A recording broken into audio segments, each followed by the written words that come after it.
अस्सलाम वालेकुम and welcome to stock watch powered by Chase securities and the bank of Punjab. मैं हूं मोइज़ुर रहमान और मैं हूं शहबाज अशरफ। आज जिन कंपनीज के रिजल्ट्स को हम रिव्यू करेंगे उनका नाम है national bank of Pakistan, हबको and OGDC. तो आइए नजर डालते हैं नेशनल बैंक ऑफ पाकिस्तान के रिजल्ट्स पे। नेशनल बैंक ऑफ पाकिस्तान ने अपने first quarter for the calendar year 2026 के रिजल्ट्स को अनाउंस किया। अगर हम अर्निंग्स पर शेयर पर नजर डालते हैं तो ये तकरीबन 7.86 रुपीज़ की आई, जो कि क्वार्टर ऑन क्वार्टर बेसिस पे 13% और ईयर ऑन ईयर बेसिस पे 22% डाउन थी। कंपनी ने इस क्वार्टर में कोई डिविडेंड अनाउंस नहीं किया। नेशनल बैंक की अगर हम हाईलाइट्स पर नजर डालें तो हम देखते हैं कि कंपनी के net interest income was down by 9% on quarter basis to ₹51.98 billion. जो कंपनी की नॉन इंटरेस्ट इनकम थी वो डाउन थी क्वार्टर ऑन क्वार्टर बेसिस पे 57% टू ₹9.4 बिलियन। नेशनल बैंक के operating expenses were down by 16% on quarter basis to ₹30 billion. Shahbaz, आपने National Bank के इस क्वार्टर के रिजल्ट्स देखे, वीक क्वार्टर है। सीइंग दीज रिजल्ट्स आपका क्या व्यू है और सब्सिक्वेंट क्वार्टर्स में आप क्या देख रहे हैं आगे जाते हुए? I think you are right. अगर ओवरऑल रिजल्ट देखें काफ़ी डिसअपॉइंटिंग था। हमें इस तरह क्यों बोल रहा हूँ, कुछ बाकी बैंक से भी रिजल्ट आए, सीक्वेंशियली उतना हमें डिक्लाइन नहीं देखा जितना हमने नेशनल बैंक में देखा। अगर हम स्पेशली नेट इंटरेस्ट इनकम की बात करें, सीक्वेंशियली 9% डाउन है। अगर हम सिर्फ इंटरेस्ट इनकम देखें, that is almost 1% up on quarter basis, where जो इंटरेस्ट एक्सपेंस है वो तकरीबन 3% ऑन द हायर साइड। इसकी वजह से हम देखा है नेट इंटरेस्ट इनकम 9% नीचे आई। अगर आप नॉन इंटरेस्ट इनकम की बात करें या बाकी अदर इनकम की बात करें, वो भी सीक्वेंशियली काफ़ी डाउन है। आप सारे हेड्स देखें, वेदर इट्स फॉरेक्स इनकम हो या कैपिटल गेन हो या डिविडेंड इनकम, सब नीचे हैं। So yes, if you combine the overall income काफ़ी डिसअपॉइंटिंग था, हम इतना एक्सपेक्ट नहीं कर रहे थे। ऑन द पॉजिटिव से हमने ये देखा सीक्वेंशियली जो आपकी ऑपरेटिंग एक्सपेंसेस थे वो ऑन द लोअर साइड आए, वो हम एक्सपेक्ट भी कर रहे थे। और I think a good saviour for the result was reversal in provisioning expense. अभी देखिए last quarter provisioning on the higher side थी, बट सीक्वेंशियली हमने देखा ऑन द लोअर साइड रही है, रिवर्सल हुआ है। डिस्पाइट ऑफ रिवर्सल हमने देखा कि सीक्वेंशियल रिजल्ट काफ़ी वीक है। और ये हमें पता ही है कि नेशनल बैंक का जो डिविडेंड साल के एंड में अनाउंस हुआ था, as per the national banks law वो साल के एंड में डिविडेंड दे सकता है, बीच में डिविडेंड अनाउंस नहीं कर सकते। सो आप ये देखें कि हमने जो कैपिटल एडिक्वेसी रेशो था नेशनल बैंक का साल के एंड में या कैलेंडर 25 दिसंबर 26% था, because of lower profitability and specially lower higher pay out जो हमने देखा 35 रुपीज़ का, एंड डिवैल्यूएशन लॉसेज। हमने देखा जो आपका लेटेस्ट कैपिटल एडिक्वेसी है बैंक का, तकरीबन 21 से 22% है। मिनिमम रिक्वायरमेंट बहुत इससे ऑन द लोअर साइड है। तो येस, वी नो कि गोइंग फॉरवर्ड कंपनी एक डिसेंट डिविडेंड दे सकती है। सो अगर आपने नेक्स्ट बात करी कि सब्सिक्वेंटली किस तरह रह सकते हैं, आप ये देखें कि जो लेटेस्ट क्वार्टर था उसमें आपकी यील्ड्स काफ़ी इंचअप हुई, जिसकी वजह से आपकी रिवैल्यूएशन लॉसेज भी आए। और हमने ये भी देखा कि जो आपका कैपिटल गेन था on a minor level third quarter में, फोर्थ क्वार्टर में थोड़ा प्रॉफिट था, वो लेटेस्ट क्वार्टर में लॉस आया। उसमें ये हुआ कि majorly both on the equity side and on the fix income side वो एक लॉसेज आए हैं। बट मैं ये समझता हूँ कि यील्ड्स काफ़ी इंचअप हो गई थी, and going forward despite of higher interest rate जो मैं देखा यहाँ बढ़ा है, उसके बावजूद आपकी यील्ड्स तो बढ़ी हैं।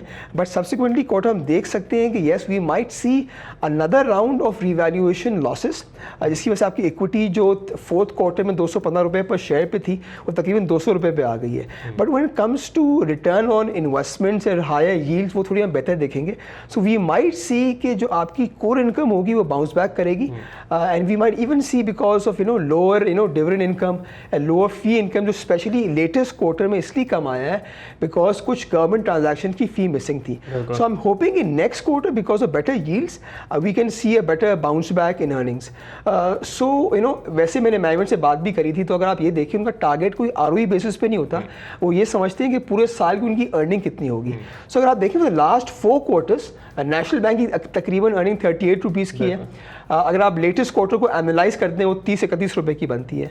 But as my initial workings I think 30 से 40 रुपीज़ की अर्निंग पूरे साल की हो सकती है। लास्ट ईयर भी आई थिंक बैंक ने 40 रुपये की अर्निंग करी थी। Despite of higher interest rate which we might see going forward, आपकी अर्निंग फ्लैटिश रहेगी। बट ये हो सकता है कि कुछ चीज़ें हैं नेशनल बैंक में रिगार्डिंग सस्पेंशन ऑफ इनकम, या आपकी हैश कॉल के जो आपकी इनकम सस्पेंडेड थी वो अगर रिबाउंड होती है तो अर्निंग इससे बेहतर आ सकती है। अभी आपने डिविडेंड्स की बात की, हमने देखा कि लास्ट क्वार्टर में उन्होंने अपना एनुअल डिविडेंड अनाउंस किया 35 रुपीज़, इवन तो उसकी डिस्बर्समेंट में डिले भी हुआ। इसको देखते हुए आप गोइंग फॉरवर्ड इस साल के डिविडेंड आउटलुक का क्या कहते हैं? देखिए, मैं इस तरह ये कह सकता हूँ कि लास्ट जो डिविडेंड आया नेशनल बैंक का वो तकरीबन 6-7 सालों के बाद आया था, और डिस्पाइट उसका कैपिटल एडिक्वेसी बहुत ज़्यादा था। अज्यूमिंग उनका हिस्टोरिकल जो पे आउट रहा है बिफोर डिविडेंड जो कर्टेलमेंट हुई थी तकरीबन 75% है। अगर हम अज्यूम करते हैं कि 40 रुपये की अर्निंग आती है and based on 75% dividend pay out rate, तो 30 रुपये का डिविडेंड बन सकता है। तो अगर 30 रुपये का डिविडेंड बनता है और कंपनी की जो आज प्राइस तकरीबन 175 रुपीज़ की, तो एक डिसेंट डिविडेंड यील्ड बनती है। बट गोइंग फॉर हमें देखना पड़ेगा, we will have to see कि सब्सिक्वेंट क्वार्टर्स कैसे आते हैं। But take into consideration the last previous historical pay out ratio, लगता है and given the latest capital adequacy एक डिसेंट हम डिविडेंड एक्सपेक्ट कर सकते हैं। मगर उसके लिए नेशनल बैंक के लिए इन्वेस्टर्स को तकरीबन पूरे साल वेट करना पड़ेगा, बिकॉज नॉर्मली यूजुअली ये होता है कि साल एंड दिसंबर में होता है और डिविडेंड आते आते तकरीबन मार्च या अप्रैल हो जाता है। वो क्यों डिले इसलिए आता है because for National Bank to announce dividend तो एक अलग बात है, इसको कैबिनेट से अप्रूवल चाहिए होती है, उसके बाद ही डिविडेंड दे सकते हैं। सो आप इस तरह देखिए, based on dividend yield basis एक अट्रैक्टिव स्टॉक है। बट जहाँ तक आप ROE देखें, अब there are 2 ways of seeing the ROE। अगर आप रिटर्न ऑन इक्विटी देखें on tier one book value तकरीबन 18% बनती है, और आप टियर 2 लेवल पे देखेंगे तकरीबन 15% बनती है। So based on average ROE मुझे लगता है कि अगर प्राइस तकरीबन 175, दैट्स माय पर्सनल व्यू, लगता है कि यहाँ से भी फिलहाल take into consideration decent dividend yield and decent ROE, National Bank में एक डिसेंट अपसाइड भी अवेलेबल है। We just talked about the valuation, और अभी जब से ये मॉनेटरी पॉलिसी कमेटी की अनाउंसमेंट आई है in the last 2 weeks there has been a pressing debate over revaluation losses जो कि बैंक्स के हमने देखा कि रिजल्ट्स में आए भी हैं। तो अगर इसको कंसिडर किया जाए, how do you see the valuation outlook for National bank आगे जाते हुए? देखिए, अगर आप देखें last quarter on a quarter in quarter basis national bank ने तकरीबन 38 से 40 अरब का रिवैल्यूएशन लॉस बुक करा, जिसके हिसाब की जो बुक वैल्यू 215 रुपये की थी वो 200 रुपये हो गई। उसके बाद से आप देखें फ्रॉम मार्च 31 से अभी तक यील्ड्स इंच अप हुई हैं, so we can expect little bit higher revaluation losses incremental आ सकते हैं। बट एक अच्छी ये बात है कि जो नेशनल बैंक का जो टोटल इन्वेस्टमेंट पोर्टफोलियो का 70% वो PIB फ्लोटर्स है, उसकी एवरेज ड्यूरेशन तकरीबन 0.75 ईयर्स है और एवरेज मैच्योरिटी तकरीबन 2.5 साल है। So with a lag of 1 quarter हम देख सकते हैं कि अगले जो क्वार्टर होगा, सबसेक्वेंट क्वार्टर्स, वो आपकी नेशनल बैंक की अर्निंग काफ़ी बेहतर आ सकती है। अगर आपको ये वीडियो पसंद आ रही है तो अभी सब्सक्राइब करें। अब हम नज़र डालते हैं हब पावर कंपनी लिमिटेड पे, जिन्होंने अपने थर्ड क्वार्टर फाइनेंशियल ईयर 2026 के रिजल्ट्स को अनाउंस किया। अगर हम इनकी अर्निंग्स पर शेयर पर नज़र डालते हैं तो they stood at 8.33 rupees which were up by 2% on a quarter on quarter basis and down by 4% on a year basis. इस क्वार्टर का जो कंपनी ने डिविडेंड अनाउंस किया वो 5 रुपीज़ था। और अगर हम 9 months FY26 के रिजल्ट्स पर नज़र डालते हैं तो जो इनकी टोटल अर्निंग्स पर शेयर आई हैं वो ₹25.49 आई हैं, which are down by 3% on a year basis. और इस साल का जो 9 months FY26 का जो कंपनी ने डिविडेंड अनाउंस किया वो 15 रुपीज़ का था। हाइलाइट्स पर नजर डालें तो हम देखते हैं कि हबको का turnover for this quarter has been down by 2% to ₹16.45 billion. Other income में एक्सपोनेंशियल राइज है by 194% on a quarter on quarter basis to ₹3.96 billion. और कंपनी का share of profit from associates has gone up by 5% on a quarter on quarter basis to ₹11 billion.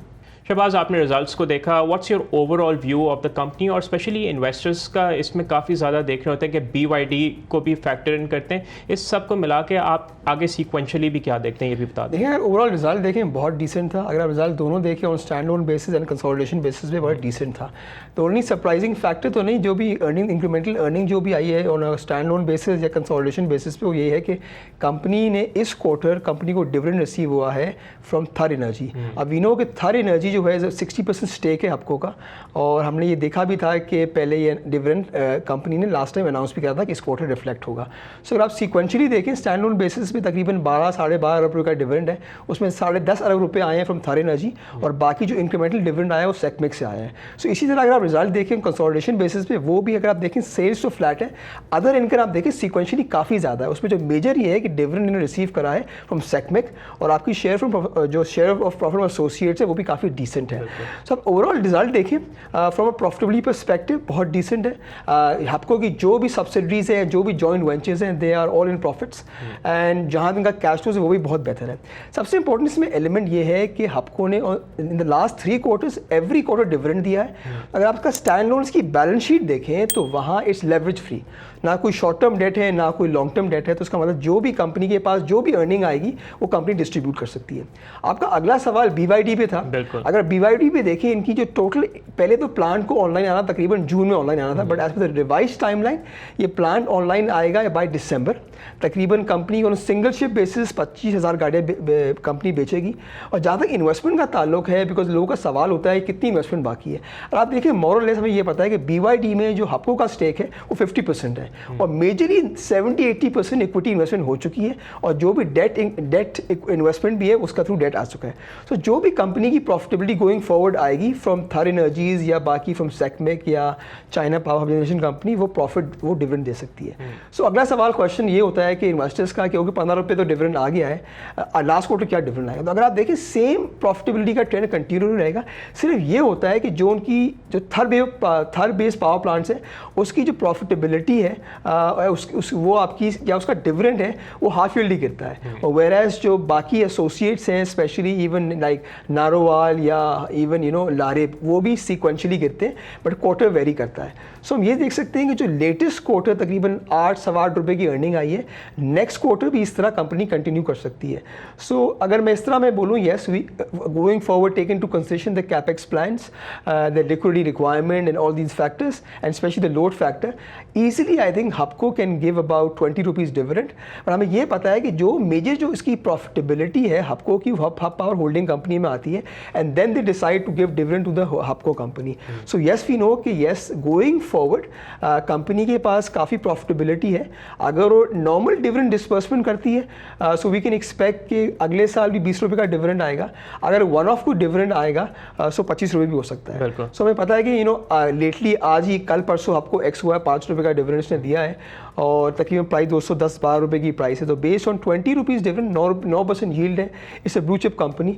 So given, दोबारा reiterate करूँगा कि yes given to consideration that cash flows, the profitability and everything and responses, एक decent company है और एक decent dividend yield provide कर रही है। I think the upside trigger for the company can be the BYD। हमें पता है कि लेटली कंपनी ने 2 गाड़ियाँ इस साल लॉन्च करी हैं, और कंपनी की जो प्रॉफिटेबिलिटी है वो अभी से आई थिंक प्रॉफिटेबल है, रोड प्रेजेंस भी बहुत बेहतर है। सो अगर गोइंग फॉरवर्ड जब प्लांट ऑनलाइन होता है और जब जाके सारी गाड़ियाँ यहीं आपकी लोकली मैन्युफैक्चर होंगी, असेंबल होंगी, तो ये वी कैन से कि गोइंग फॉरवर्ड एक सब्सटैंशियल कंट्रीब्यूशन तो नहीं होगा टोटल प्रॉफिटेबिलिटी में, बट एक डिसेंट कंट्रीब्यूशन हो सकता है आपको होगा गोइंग फॉरवर्ड। अच्छा, एक rising questions amongst the investors ये है कि आपने ऑब्वियसली गवर्नमेंट की खबर आई थी कि बैंक से उन्होंने पैसा उठाया for the circular debt aspect as well. अभी इवन दो डॉक्यूमेंट्स में उसकी तरफ से डिस्पर्समेंट आई थिंक रिफ्लेक्ट नहीं हुई है, but going forward once that starts to reflect, अगर उस पर कोई एक्शन आगे आता है तो उसका भी आप इम्पैक्ट देखेंगे आपको की बैलेंस शीट पे? देखिए, आप लेटेस्ट जो सर्कुलर डेट के नंबर्स देखें तो वहाँ तो रिफ्लेक्शन है कि आपका CD कम हुआ है because of conversion of public power holding debt to CPPG। So जो central power purchasing government guaranteed company है, बट जो जहाँ तक बैंक्स की डिस्पर्समेंट थी उस पर कोई अपडेट नहीं है। मगर ये हमें मालूम था कि अगर डिस्पर्समेंट होती है उसका मेजर बेनिफिशरीज आपके कोल बेस्ड पावर प्लांट्स होंगे। सो फिलहाल अगर कोई अपडेट आती है तो इसकी वजह से वी माइट सी कि जो आपकी एडिशनल लिक्विडिटी है आपको की बेहतर हो सकती है, एंड वी माइट सी कि one of dividend because of this additional liquidity आपको दे पाएगा इन द सब्सिक्वेंट क्वार्टर्स। बिल्कुल शहबाज, अब हम नजर डालते हैं OGDC पर, जिन्होंने अपने थर्ड क्वार्टर फाइनेंशियल ईयर 26 के रिजल्ट्स को अनाउंस किया। अर्निंग्स पर शेयर को देखें तो ये ₹9.8 की आई हैं, which are up by 22% on a quarter on quarter basis, लेकिन इनमें ईयर ऑन ईयर बेसिस में 10% का डिक्रीज आया, और डिविडेंड पर शेयर ₹3.25 का अनाउंस किया। Earnings per share for the 9 months FY26 को देखें तो ये ₹26.80 की आई हैं, which are down by 11% on a year on year basis, और जो 9 months का डिविडेंड पर शेयर आया है वो ₹11 है। OGDC की हाइलाइट्स को देखें तो हम देखते हैं कि कंपनी के net sales have gone up 11% on a quarter on quarter basis to ₹107.3 billion. Exploration cost में एक डिक्रीज देखा गया है 32% on a quarter on quarter basis to ₹6 billion. Effective taxation has stood up at 35%, जो कि तकरीबन 6% का इजाफा है on a quarter on quarter basis. Shahbaz, आपने OGDC का रिजल्ट देखा, डिविडेंड भी उन्होंने अनाउंस किया, नेट सेल्स भी आपकी इस क्वार्टर में, फ्यूचर आउटलुक कैसे देखते हैं? देखिए, रिजल्ट तो बहुत डिसेंट था। रिजल्ट अगर आप देखें सीक्वेंशियली, अगर आप देखें सेल्स में भी ग्रोथ है, उसकी वजह ये high oil prices and higher production output. हमने ये भी पता है कि जो प्रोडक्शन आउटपुट बढ़ा है उसका मेजर रीज़न ये था कि जो आपकी कर्टेलमेंट थी because of LNG availability surplus वो खत्म हो गई थी, प्रोडक्शन काफ़ी बेहतर हो गए। So yes, on the production side चीज़ें बेहतर हैं, ऑन द प्राइसेस भी आई थिंक चीज़ें बेहतर हुई हैं। आई रिजल्ट का दूसरा जो एंगल था रिगार्डिंग एक्सप्लोरेशन कॉस्ट था। एक्सप्लोरेशन कॉस्ट भी हमने देखा सीक्वेंशियली काफ़ी नीचे आई, इसकी वजह से कोई नॉन ड्राइवल नहीं था। अगर आप एक और इसमें एंगल देखें रिगार्डिंग अदर इनकम, सीक्वेंशली वो काफ़ी नीचे है। हमें ये पता है कि अगर आप क्वार्टर बेसिस पे देखें जो आपके कैश बैलेंसेस तो फ्लैटिश हैं, बट इनकी जो फाइनेंशियल इनकम, जो लीज इनकम आती थी वो आई थिंक थोड़ी ऑन द लोअर साइड है। बट आई थिंक इंपॉर्टेंटली हमने ये देखा है कि ओवरऑल रिजल्ट बहुत डिसेंट था। इसमें जो इसका सबसे जो प्लस पॉइंट है हमने ये है कि इसकी प्रोडक्शन, आपके नंबर्स बढ़ रहे हैं। आई थिंक अभी लेटली आपकी एनालिस्ट ब्रीफिंग भी हुई है, उसमें सबसे जो हाईलाइटिंग फैक्टर था वो रिगार्डिंग ए न्यू डिस्कवरी था बरगजाई के नाम से, जो नशवा ब्लॉक में है। उससे हमें देखा एज पर लेटेस्ट नंबर तकरीबन 6000 बैरल्स पर डे कंट्रीब्यूट कर रहा है ओजीडीसी को, जो अगर आप नंबर्स पे देखें तो तकरीबन 1.5 से 2 रुपये की कंट्रीब्यूशन है। But as per the management going forward base in the next 2 years जो प्रोडक्शन आपकी बरगजाई से आ रही है तकरीबन 6000 बैरल्स पर डे के, वो तकरीबन 20 से 25,000 हो सकती है। तो आप लेटेस्ट जो प्रोडक्शन नंबर्स देखें तकरीबन 37-38,000 है ओजीडीसी के, because of better numbers and flows and going forward appraisal wells काफ़ी बेहतर हो सकते हैं। आई थिंक गोइंग जो इमीडिएट ट्रिगर है फॉर ओजीडीसी वो तो आपका एडिशनल फ्लोज फ्रॉम बरगजाई है। But when it comes to Reko Diq या गैस डेट की जो रेजोल्यूशन है वो थोड़े लॉन्ग टर्म ट्रिगर्स हैं। सो आप इस तरह देखें पूरे साल की अगर मैं अर्निंग एक्सपेक्ट करूँ तकरीबन 40 रुपये की अर्निंग होगी और इस trading at a multiple of 8 times. So I think currently is fairly priced है। बट आई थिंक इसमें एक और इंपॉर्टेंट फैक्टर हमने देखा ओजीडीसी में रिगार्डिंग द ट्रेड डेट्स, हमने ये देखा सीक्वेंशली ट्रेड डेट्स काफ़ी बड़े हैं। हम ये देख सकते हैं कि लास्ट क्वार्टर कोई वन ऑफ पेमेंट आई थी ऑन द गवर्नमेंट, उसकी वजह से हमने ट्रेड डेट्स काफ़ी नीचे देखे, बट सीक्वेंशली काफ़ी बढ़ गए। उसमें यह हुआ है कि बिकॉज ऑफ दैट जो आपकी कैश कलेक्शन है वो 124% से सीक्वेंशली वो तकरीबन 86% हो गई है। इसको सब देखते हुए हम ये देखेंगे कि जो कंपनी का जो डिविडेंड पे आउट रेशो रह सकता है वो तकरीबन 45 to 50% रह सकता है। सो अभी लेटेस्ट क्वार्टर में तकरीबन कंपनी ने 3.25 रुपये डिविडेंड दिया है। We can expect a going forward 4 या 4.5 रुपये कंपनी दे सकती है। बिल्कुल शहबाज, अभी आपने जैसे ऑयल प्रोडक्शन की, आपने इंक्रीज ऑयल प्रोडक्शन की बात की फ्रॉम द बरगजाई फील्ड, अभी इनकी गैस प्रोडक्शन भी तो बढ़ी है बिकॉज ऑफ जो एलएनजी की एब्सेंस की वजह से, जो पहले 150 MCFD की इनकी प्रोडक्शन थी that is gone up bye 50 more MCFD। इसका आगे अर्निंग्स पे क्या आउटलुक रहेगा एंड गोइंग फॉरवर्ड आप अर्निंग्स को क्या देखते हैं? हमें पता है कि पहले हमारे पास हमारे सरप्लस एलएनजी अवेलेबल थी, वो because of curtailment from the force majeure from Qatar, so वहाँ से अवेलेबिलिटी ना। ये होता है कि यूजुअली जब प्रोडक्शन एक फील्ड से गैस हो रही होती है तो अगर उसको आप कर्टेल करते हो तो आपकी ऑयल भी कर्टेल हो जाता है बिकॉज ऑफ लोअर या नो अवेलेबिलिटी ऑफ एलएनजी। तो इसकी जो प्रोडक्शन जो प्रोफाइल है काफ़ी बेहतर हो गई है। और हमें ये भी पता है कि गोइंग फॉरवर्ड अगर आप इसकी एक्सप्लोरेशन एक्टिविटीज़ देखें, असेसमेंट एक्टिविटीज़ देखें, तो गोइंग फॉरवर्ड हम समझ सकते हैं कि आपकी इसकी प्रोडक्शन में काफ़ी स्मूथ हो सकते हैं। सो अगर यहाँ ही ऑयल प्राइसेस रहती हैं और बेटर प्रोडक्शन आपके नंबर्स आते हैं गोइंग फॉरवर्ड, तो हम ये समझते हैं FY26 में तो तकरीबन कंपनी 40 रुपये की अर्निंग करेगी, बस बेस्ड ऑन कितने नंबर्स एडिशनल आते हैं फ्रॉम बरगजाई एंड अदर फील्ड्स। उसको अगर आप मेरे टेंटेटिव नंबर्स अभी देखें तकरीबन 45 रुपये की अर्निंग FY27 में हो सकती है। सो अब ये अज्यूम करेंगे FY27 में 45 रुपीज़ की अर्निंग होती है और तकरीबन 45 to 50% का पे आउट होता है। So we can expect pay out of 20 rupees going forward. Thank you Shahbaz.